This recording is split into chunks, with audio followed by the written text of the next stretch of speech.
Thea was a backcountry, spunk-driven woodland woman from Colorado. While in her mid-40s, the tone of conviction she carried spoke well beyond those years.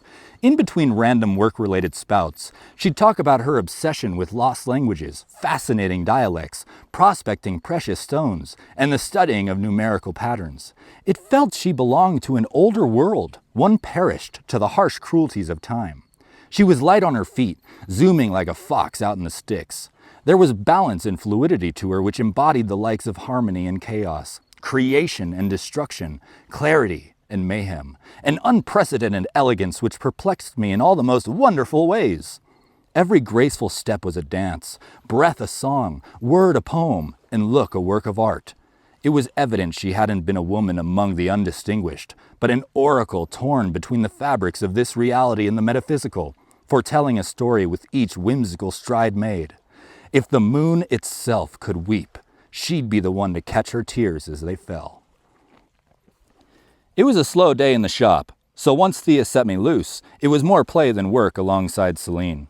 We ran around like two kids on a schoolyard, having been pent up in class for far too long. Every time we were apart, she'd glance in my direction from 20 yards out, where I'd be caught staring into her eyes from behind stacked hats, like a lion preying in tall grass. But as often as she'd spot me, I'd catch her doing the same, as if tethered to one another through an inescapable fixation. In passing, while pretending it wasn't intentional, I'd hip-check her into the tube dresses, or she'd send me flying through a rack of trench coats. We'd often come to a good old Mexican standoff at each end of an aisle, inching close with hands at our hips, freezing 10 paces between, our knuckles fidgeting for the other to make a move, or until the swamp cooler blew a tumbleweed across our path.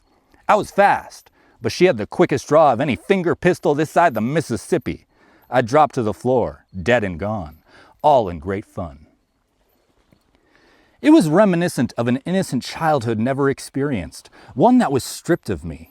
Yet all that time spent growing through despair had opened a door which allowed these simplistic moments shared with Celine to feel as though I'd never grown up at all.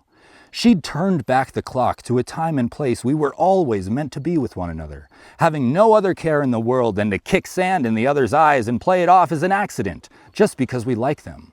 I could see that child at her selfless side, the one still playing, dreaming, and believing, reaching out to bring me home. All the while, Thea stood upon her raised platform as the sentinel of that wonder emporium, watching, laughing, and appreciating the playfulness before her, just as a mother would.